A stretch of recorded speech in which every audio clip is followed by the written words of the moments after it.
I would say in terms of the volatility, very difficult to predict. In this part of the world, I think it's going to depend to a very large degree on what happens within the Eurozone. If we can get those problems sorted relatively soon, get a period of, even a short period of stability, build up some confidence, I think then things are going to be very different within Europe. But that's a big unknown. And in fact, you talk to the banks at the moment, and the phrase is that the current volatility is the new stability. So in other words, there's an acceptance that this instability will continue for a few months yet. In terms of what to look forward to for 2012, I would say that like 2011, Africa is still a very interesting place to be doing business in the oil and gas space.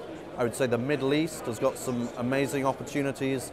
Obviously, we've had the Arab Spring, but as things begin to settle down a little bit, I think things will return to normal, and there's some great investment opportunities there. And maybe the slightly surprising one is going to be Russia, because it's very clear that the Russians have now reopened the doors. They've done a very big deal with ExxonMobil in terms of their Arctic joint venture. So I'm sort of fairly confident we're going to see a couple of additional deals coming up in Russia fairly soon.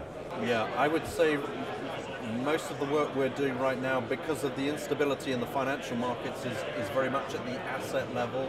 So it tends to be oil and gas companies cutting out the risk that comes with sort of corporate activity and a listing, and instead going straight for the asset and investing in the asset.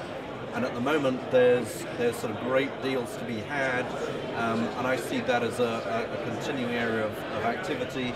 I think also the whole issue of unconventionals with shale, again, will be an area, particularly in Europe, where we begin to see more and more activity, more and more growth. I think the company level the jury's still out on that one. I think we need to see more stability within the Eurozone. But if by, let's say, sort of first quarter, second quarter of next year, that's all been sorted out, I would imagine that the capital markets will return.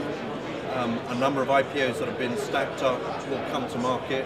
And in fact, in many ways, we may have a bit of a boom come the third quarter because of the deals that have not been able to get away and now will then be coming to market. I've come to the Oil Council today because I continue to be interested by the content that's produced here.